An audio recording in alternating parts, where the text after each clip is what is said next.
esto un poquito para entender un poco con la actuación lo que es el llamado de Mateo. A mí en particular me encanta lo que es la historia del llamado de Mateo. Pero haciendo un poco recapitulaciones, a ver si... Debe ser bonito vivir en un mundo. Mate, si me ayudas a pasar la siguiente. Ahí va. Bien. Vimos ya todo el primer grupo, y de este segundo grupo que está en blanco ahí en el medio, Felipe, Bartolomé, Tomás y Mateo, que está en distinto orden según la lista, vamos a ver hoy los últimos dos, Mateo y Tomás. Después vamos a ver en otra instancia tres del último grupo, y Judas Iscariote los vamos a dejar por último, cuando continuemos con el final del estudio. Pero bueno, los 12 discípulos, con la única excepción de Judas Iscariotes, eran todos galileos. Jesús no eligió a los más preparados académicamente, ni a los religiosos reconocidos, ni a líderes políticos. Escogió a hombres sencillos, comunes, del día a día, pescadores, cobradores de impuestos, hombres con luchas reales, con vidas reales, y con pasados variados. Esto no fue un error ni una casualidad, sino que Dios se deleita en usar lo ordinario, lo simple, y hacer cosas extraordinarias. Ezequiel 21:26, si se animan a acompañarme ahí, Ezequiel 21:26.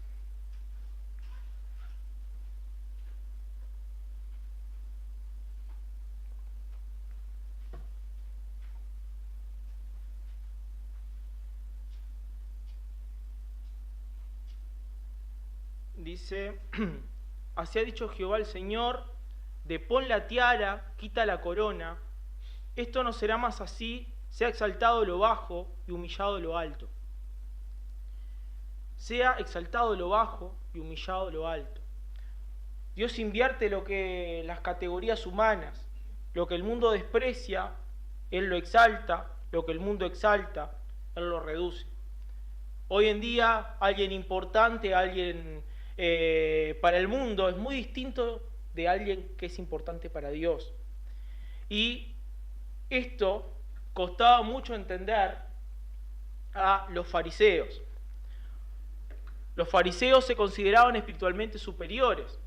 Querían tener la verdad, la autoridad de la interpretación de las escrituras, de la ley, pero Jesús los describe de una forma contundente: ciegos guiando a ciegos, en Mateo 15:14. Se creían los líderes espirituales, pero estaban perdidos y llevaban a otros a ese mismo destino. Jesús realizó muchos milagros, y muchos de ellos de forma pública, y era evidente que con qué poder estaba obrando, y que a simple vista no necesitabas grandes conocimientos, había algo que sin dudas no era común. Y con todo el conocimiento de ellos que tenían de la ley, no había forma de no identificarlo con el Mesías, con el Hijo de Dios, el Mesías prometido. Pero los fariseos, incapaces de reconocer la verdad, atribuyeron sus milagros al enemigo. En Mateo 12:24 nos dicen, mas los fariseos al oírlo decían, este no echa fuera demonios, sino por Belcebú, príncipe de los demonios. Y ahí Jesús los tiene que llamar a la razón y sentido común. A ver, ¿cómo Satanás va a estar en contra de Satanás? No tiene sentido. Y ellos no estaban negando los milagros. No es, mirá, acá lo que pasó debe ser que trajo un actor y lo entrenó. No. Ellos no estaban buscando probar de que los milagros no eran reales. No cuestionaban si eran reales. El verdadero problema con Jesús era con quién se relacionaba. No podían aceptar que un maestro popular que decía que venía de parte de Dios comiera con pecadores, tocara a impuros y llamara a los marginados. El escándalo de Jesús no eran sus milagros, sino era su gracia. Cuando en la sinagoga Jesús leyó el rollo de Isaías, dejó claro a quién venía a buscar. Lucas 4, si se animan a acompañarme, Lucas 4, versículo 17, perdón, 19, si alguien se anima a leerlo. Lucas 4, 17 al 19.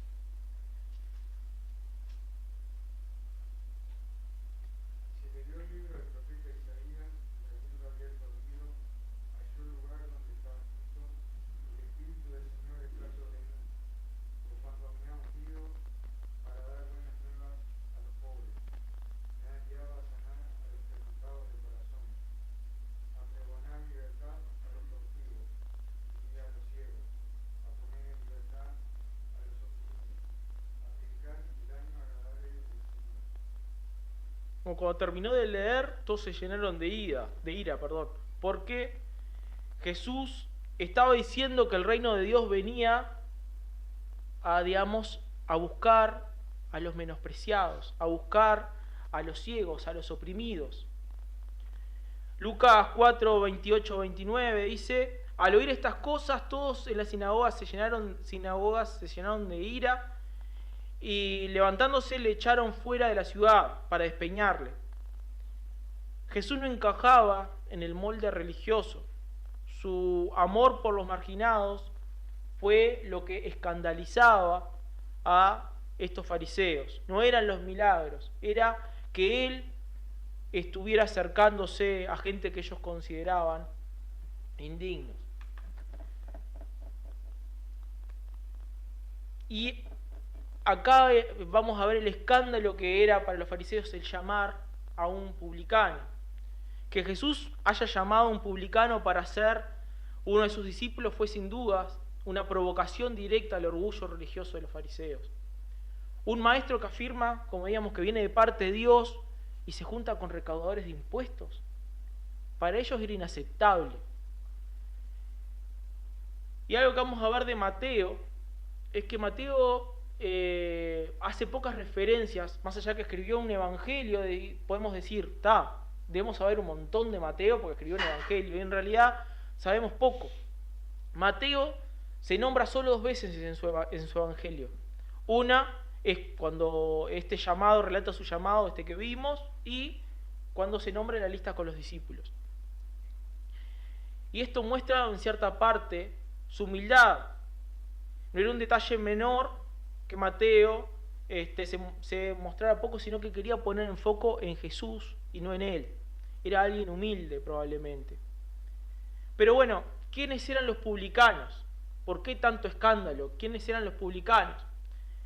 Los publicanos eran quizás los personajes más despreciados de la sociedad judía. Se los consideraba peor que los soldados romanos que estaban oprimiendo y castigando al mismo pueblo. Porque siendo judíos, trabajaban para Roma, al imperio opresor, y además se enriquecían a costas de su pueblo. O sea, le sacaba plata a su propio pueblo para darle más plata a Roma y llenar a su vez sus bolsillos.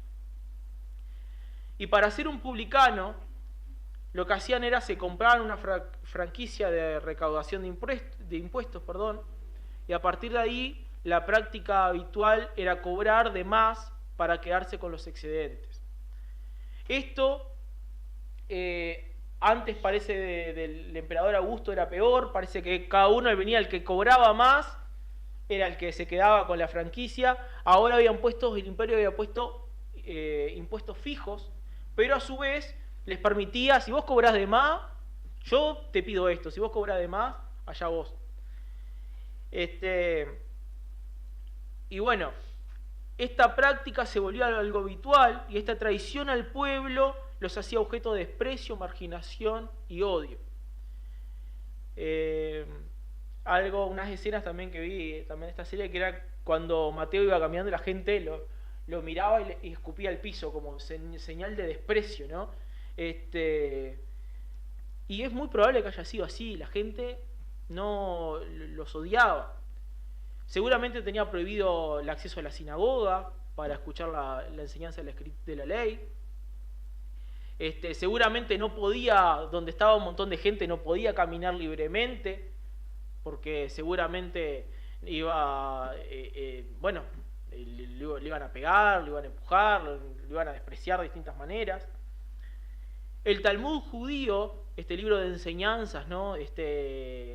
Extrabíblicas, ¿no? Pero que inclusive dice que era justo mentir y engañar a un cobrador de impuestos, porque ellos eran extorsionadores, o sea que era justo, eran lo que se merecían. Entonces que estaba bien mentir y engañar a un cobrador de impuestos. A ese nivel, escrito en el Talmud judío. Y habían dos clases de publicanos, dos tipos de recaudadores de impuestos. Uno eran los cobradores de impuestos fijos, recaudaban tributos establecidos por Roma como impuestos sobre la tierra, sobre las propiedades, sobre las personas. Y después estaban los cobradores de impuestos indirectos. Recaudaban del comercio, impuestos a la exportación, impuestos a la importación, impuestos al comercio interno, peajes en caminos y en puentes, cobros por cada animal de carga, una tarifa, por los ejes de los carros, y ahí la tarifa era la que se les antojaba a ellos, ¿no? Y por lo general andaban con un grupo de matones, unos patobicas que ejercían cierta presión para ese cobro de los impuestos. Y este segundo grupo tenía la libertad entonces de cobrar lo que quisieran. El sistema fomentaba el abuso y la corrupción. Mateo pertenecía a este segundo grupo. Y no solo era un recaudador, digamos, como Zaqueo, por ejemplo, que era un recaudador de impuestos de los grandes, que tenían a otros que trabajaban por él. O sea que no estaban trabajando, no estaban, digamos, teniendo trato, o sea, Zaqueo no tenía trato con la gente, perdón. Sin embargo, Mateo sí, estaba tratando con la gente. Zaqueo tenía varios Mateos, digamos, trabajando, pero Mateo era uno de los que estaba allí trabajando con la gente, directamente con la gente, cobrándoles directamente. Entonces, ¿quién era más odiado? Mateo, porque era la cara visible de toda la traición, la cara visible de la traición a su pueblo. Y usualmente entonces se apoyaban de malhechores, como veíamos, para cobrar dinero. Ningún judío con uso de la razón iba a elegir esto como profesión, ningún judío respetable, a no ser personas que su avaricia era mayor, como en el caso el de Mateo. Estaba ajeno a la vida religiosa, no tenían seguramente acceso al templo, no podía ofrecer sacrificios, y estaban en cierta parte peor que un gentil para un judío. Y sucede un llamado inesperado. Mateo 9:9. Dice, pasando Jesús de allí, vio un hombre llamado Mateo, que estaba sentado al banco de los tributos públicos, y le dijo, sígueme. Y se levantó y le siguió. La respuesta fue inmediata de Mateo. Esta invitación no fue casualidad, y probablemente este hombre que había elegido el dinero por encima del respeto de su pueblo, que había cambiado la dignidad por comodidad, llevaba tiempo sintiendo hambre espiritual. Este llamado no fue un rayo del cielo que dijo de la nada, sino que fue el momento, digamos, la acción externa de un llamado interno que Dios ya lo estaba llamando hacia él. El corazón de Mateo ya había sido preparado, y por eso cuando Jesús pasó por su vida y lo miró, él lo dejó todo y lo siguió. Y Mateo, vamos a ver que tenía un conocimiento bastante grande de las Escrituras. Sabemos que Mateo conocía profundamente el Antiguo Testamento porque en su Evangelio hay 99 referencias al Antiguo Testamento, que son más que los otros 3 evangelios juntos. Entonces es muy probablemente que él, al no tener acceso a la sinagoga, hubiera estudiado la ley por su cuenta, se hubiera tratado de empapar y de hablar con gente para saber, con la gente con que él podía tener acceso, que seguramente era gente en condiciones de marginalidad como él, pero buscó aprender y estudiar mucho sobre el Antiguo Testamento, tal vez por su propia cuenta. Como recaudador de impuestos, entonces estaba en contacto constante con gente y seguramente ya estaba escuchando hablar de Jesús, de lo que Jesús hacía, de lo que Jesús decía. Y quizás lo observó desde la distancia, quizás sintió que aquel mensaje de perdón era finalmente también para él. Por eso cuando Jesús lo llamó, no dudó. Ya había comenzado ese proceso interior Dios, ¿no?, llamándolo, y ahora solo quedaba ponerse en pie y seguirle. En la Biblia se nombran a otros publicanos, se nombra a Zaqueo, que vimos en Lucas 19, 1 al 10, tenemos la parábola del publicano y el fariseo en Lucas 18, 10 al 14, cuya oración humilde fue justificada ante Dios por encima del orgullo religioso del fariseo. Y no era casualidad que los publicanos se acercaran a Jesús. Lo hacían porque sabían que en él había una esperanza real de perdón. Lucas 15:1 decía, se acercaban a Jesús todos los publicanos y pecadores para oírle. Lucas 7:29, y todo el pueblo y los publicanos, cuando lo oyeron, justificaron a Dios bautizándose con el bautismo de Juan. Jesús no solo los recibía, sino que los llamaba y les ofrecía un lugar a la mesa y transformación de sus vidas. Les ofrecía esperanza, les ofrecía realmente una vida con propósito. Y ese llamado a Mateo de seguime, Mateo entendió que ese seguime ya venía cargado de perdón. Ese seguime contenía perdón por todo lo que él había hecho. Y vamos a ver que compartieron una mesa de gracia.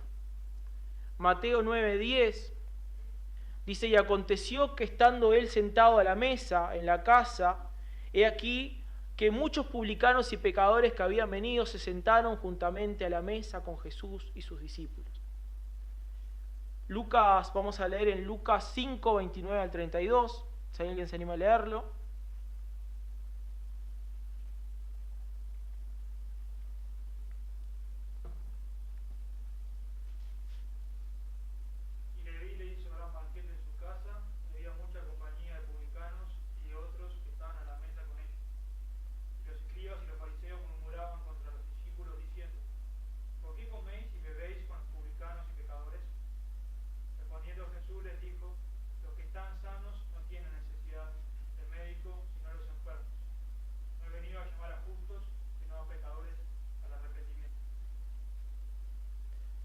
Bueno, apenas fue llamado por Jesús, Mateo organizó una gran cena en su casa, un banquete de bienvenida no solo para Jesús, sino también para las únicas personas con las que tenía contacto.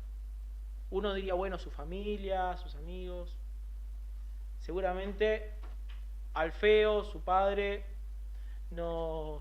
O sea, Mateo en el Día del Padre seguramente mucho contacto, no existía el Día del Padre, pero mucho contacto con su padre no tendría, porque era un traidor. Entonces se juntaba con otros publicanos, con prostitutas, con ladrones. Era con la gente que se podía juntar. Y con esta gente fue que él invitó a su casa. Y así como Andrés, que llama a Pedro, y vimos que Felipe salió también corriendo a llamar a Natanael, Mateo salió a buscar a quienes conocía. Y a esas personas despreciadas, también igual que él, los llamó para que conocieran a Jesús, para que escucharan lo que él tenía para decir. Y esa mesa escandalizó a los fariseos. Para ellos era inadmisible ver a un maestro comiendo con semejante gente. Pero para Jesús era exactamente el lugar correcto donde tenía que estar. Sus amigos, entonces estas personas con las que se sentó, comió con ellos, los amó y les ofreció perdón a esos corazones arrepentidos.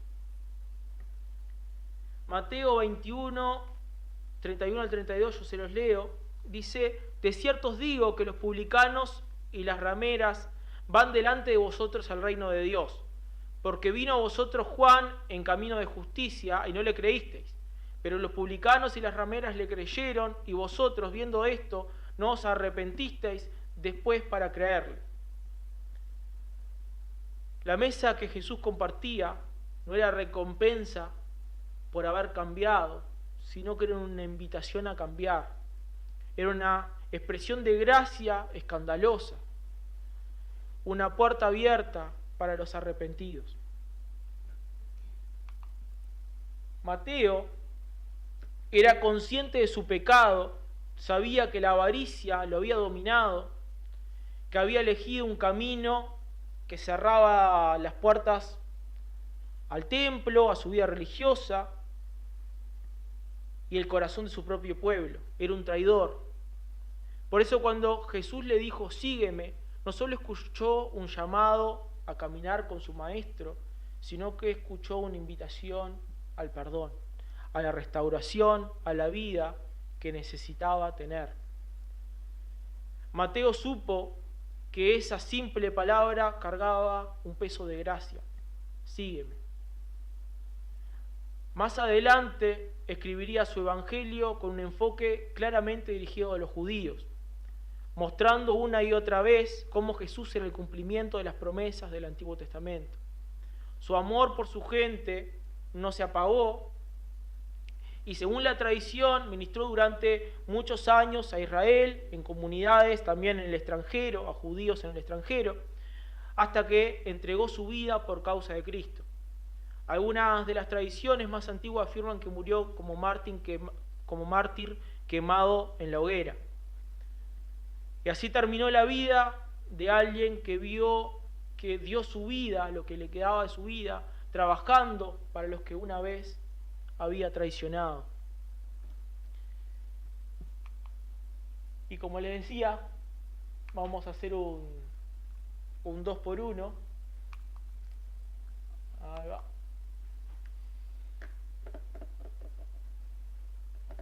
Vamos a hablar sobre Tomás.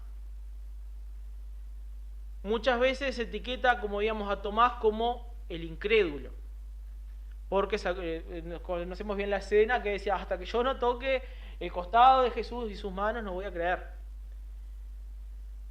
Pero al observar con más detalle su personalidad en los evangelios, notamos que su rasgo más sobresaliente no era tanto lo incrédulo, sino su disposición a ver todo negativo, a ser pesimista, a tener una ansiedad, pero viendo todo oscuro.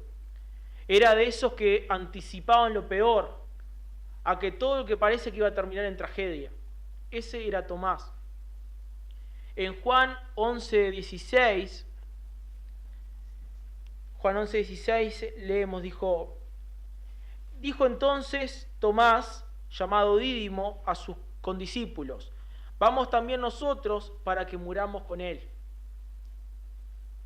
Aquí de paso la palabra Dídimo significa gemelo, o sea que seguramente tenía un hermano o una hermana gemela, y no sabemos mucho más de él.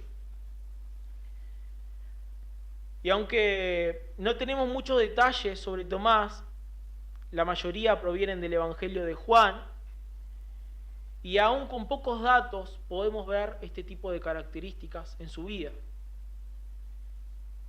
Y hay algo muy valioso en él, sabiendo que tenía probablemente esta forma de pensar. ¿Qué pasó? Este comentario de Tomás sucede en el contexto de la muerte de Lázaro. Jesús decide regresar a Judea, o sea, cerca de Jerusalén, a la zona peligrosa para él y sus discípulos. Juan 11:8 dice, le dijeron los discípulos, Rabí, ahora procuraban los judíos apedrearte, ¿y vuelves otra vez allá? Y ahí es cuando Tomás responde básicamente, si vamos probablemente vamos a morir, pero vamos igual. O sea, Tomás estaba seguro que si iban, viendo todo lo negativo, decía, vamos a morir. Pero había como cierta valentía, decía, pero vamos igual. Vamos a morir, pero vamos. Y ese es un tipo de especial de valentía. No es una valentía como alguien que capaz tiene esperanzas y bueno, capaz que nos va bien, sino que él estaba viendo todo negativo, pero estaba dispuesto a morir por Jesús igual. Más adelante, en Juan 14, volvemos a ver su corazón. Jesús dice en Juan 14, versículos 2 y 4, dice, en la casa de mi Padre muchas moradas hay. Y le dice, voy a preparar lugar para vosotros. Y sabéis a dónde voy y sabéis el camino. Ahí tomando algunas partes. Y Tomás con honestidad y una mezcla de ansiedad le responde, Señor, no sabemos a dónde vas. ¿Cómo podemos saber el camino? En el versículo 5 ahí. Y él no quería quedarse afuera. Quería estar con Jesús, no quería tener dudas de cuál era el camino. Él quería estar con Jesús, estaba dispuesto a morir con Él y quería estar con Él.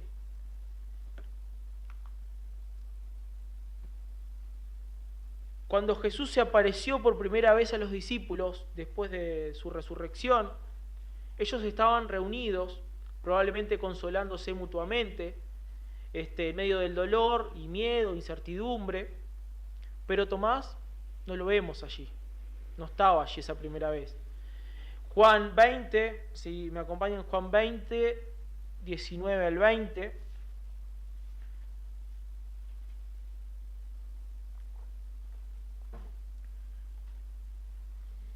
Juan 20, 19 al 20. Dice, cuando llegó la noche de aquel mismo día, el primero de la semana, estando las puertas cerradas en el lugar donde los discípulos estaban reunidos por medio de los judíos, vino Jesús y puesto en medio les dijo, pasa a vosotros. Y cuando les hubo dicho esto, les mostró las manos y el costado, y los discípulos se regocijaron viendo al Señor. Tomás se perdió de algo extraordinario. Y entonces nos preguntamos, ¿dónde estaba Tomás? ¿Dónde estás, Tomás? Están todos ahí, menos Judas obviamente, pero ¿dónde está Tomás? Y es muy probable, viendo cómo era su forma de ser con estas pocas cosas, que Tomás estaba procesando su dolor en soledad. Su temor se había hecho realidad, Jesús había muerto, y con eso sus esperanzas se habían ido. Y ahora, lejos de los demás, se sentía devastado, confundido y sin fuerzas para sociabilizar. No, yo no quiero hablar con nadie, no estoy con ganas de sociabilizar con nadie. Y a veces ese dolor profundo aísla. Y no quería ver a nadie, simplemente quería estar solo. Juan 20, 25 dice, le dijeron pues los otros discípulos, al Señor hemos visto. Él les dijo, si no viere sus manos la señal de los clavos, y metiere mi dedo en el lugar de los clavos, y metiere mi mano en su costado, no creeré. Y no es fácil convencer a alguien como Tomás, no basta con palabras. El pesimista no cree porque no quiere creer, sino porque teme volver a ilusionarse y salir herido. No, mirá si llego a creer que está vivo y realmente resulta que se confundieron. No, esto parecía demasiado bueno para ser verdad.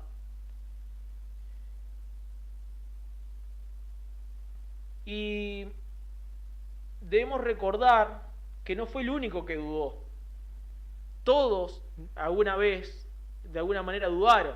Marcos 16:11 dice, ellos cuando oyeron que vivía y que había sido visto por ella, o sea, María Magdalena, dice, no le creyeron.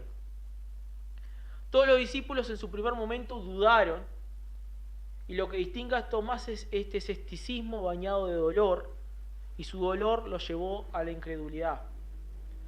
Pasaron 8 días, tal vez ya los discípulos le empezaron a insistir, pero mirá si es verdad, pero en serio te digo, yo lo vi, vení. Que lo encontramos nuevamente acá con los discípulos. En Juan 20, 26 al 27, dice, 8 días después estaban otra vez sus discípulos dentro y con ellos Tomás. Llegó Jesús estando las puertas cerradas y se puso en medio y les dijo, paz a vosotros. Luego dijo a Tomás, pon aquí tu dedo y mira mis manos, acerca tu mano y métela en mi costado y no seas incrédulo, sino creyente. Y Jesús no fue que reprendió con dureza a Tomás, sino que lo trató con ternura. Le dijo, vení y comprobalo, mirá que soy yo. Y se dirigió con él con invitación personal, no concreta y compasiva. Vení, comprobalo vos mismo, no dudes. Y en este instante Tomás pasó del escepticismo a una de las confesiones con más teología, tal vez de las que han hecho los discípulos. Dijo Juan 20, 28, dijo, entonces Tomás respondió y le dijo, Señor mío y Dios mío. Con esa declaración ya está diciendo Jesús no solo es el Mesías, sino que es Dios mismo.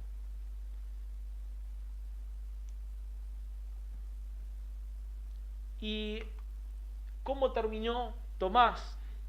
Hay una cantidad de testimonios antiguos que dicen que Tomás llevó el Evangelio hasta la India. Hay un cerro en una parte que es reconocido como que ahí está sepultado Tomás. Hay iglesias muy antiguas que van hacia atrás en su tradición y dicen haber sido fundadas por el ministerio de Tomás. La tradición dice que fue muerto con una lanza, así como su maestro fue herido también luego de haber muerto. Así terminó la vida de alguien que era pesimista, pero que estaba dispuesto a seguir a Jesús aún mismo hasta la muerte. Y bueno, terminando, Mateo dejó el oro por la gracia, dejó las comodidades, su dinero por la gracia. Tomás dejó sus dudas, su pesimismo por la fe. Y uno desde la cima del sistema, el otro desde las profundidades de sus temores, ambos fueron transformados. Y todos sabemos que vamos al Padre a través de Cristo, que el único camino es Cristo. Pero muchos venimos a Cristo a través de varios caminos, de distintas formas, de distintos trasfondos. Dios nos encontró en distintas situaciones a cada uno de nosotros. Y la iglesia no es una iglesia de clones que somos todos iguales. Todos tenemos diferencias, tenemos pensamientos distintos. Y como les decía, Dios nos ha tomado distintos trasfondos, tenemos distintas cosas vividas. Y si somos hijos de Dios, el Espíritu Santo está actuando en nuestras vidas y está formando en cada uno de nosotros un proyecto único. Y Dios nunca quiso que nosotros fuéramos iguales. A veces nos cuesta entender como la pluralidad que somos como cuerpo de Cristo.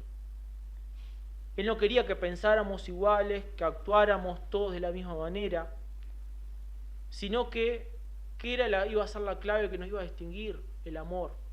Que nos íbamos a amar los unos a los otros, igual con nuestras diferencias. Y algo que refleja bien como analogía es en Cateura, un barrio marginal de Paraguay, construido sobre un vertedero de basura, un grupo de jóvenes formó una orquesta con instrumentos fabricados con basura. Violines hechos con latas, con trabajos con bidones de aceite, saxofones con caños rotos. Y a pesar de sus diferencias, el contexto difícil en el que vivían, de la precariedad de sus instrumentos, el sonido que producían era armonioso y muy bueno. Y así es la iglesia, somos instrumentos muy distintos, algunos golpeados por la vida, reciclados del pecado, pero cuando nos rendimos al Maestro, Él nos afina, nos dirige y saca de nosotros melodías que pueden cambiar vidas, que pueden afectar a los demás. Cuando Jesús compartía la mesa, lo hacía de forma que escandalizaba a los religiosos. Se sentaba con publicanos, con pecadores, con gente que otros evitaban. Y no lo hacía para señalar el error, sino para ofrecer perdón a corazones arrepentidos. La mesa de Jesús siempre fue una mesa de gracia. Hoy que vamos a celebrar la Santa Cena, recordamos que Él sigue siendo el mismo anfitrión. Tal vez tenemos cosas que tratar, pero Dios nos llama a corazones arrepentidos, al perdón. Él no espera perfección o méritos, no es una mesa para los que se sienten dignos, sino para los que saben que lo necesitan. Una mesa para aquellos que caen, pero vuelven a levantarse. Una mesa para aquellos que fallaron y piden perdón. Una mesa para personas distintas, pero que los une una cosa, el sacrificio y resurrección de Cristo. Dios nos ayude a compartir esta mesa de una forma digna, que podamos realmente ser conscientes del gran perdón que Dios nos ha brindado y su misericordia y su gracia sobre nosotros.